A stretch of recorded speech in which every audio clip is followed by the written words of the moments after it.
Hey everyone and welcome back to another video. In this video, I'm going to show you how to delete your account on the Thumbtack app. Now this video is going to be particularly useful for individuals. Let's say that you want to go ahead and delete your account on the Thumbtack app. How do you actually go ahead about doing so? Now this video is going to be short, sweet, and simple guys. There's not going to be a lot of steps involved.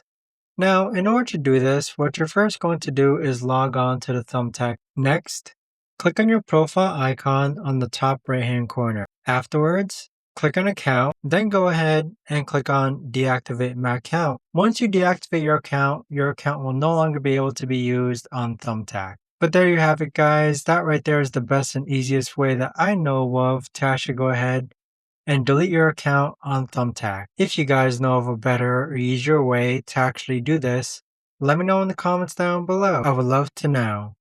Thanks so much for watching everyone, and I'll see you guys all in the next video.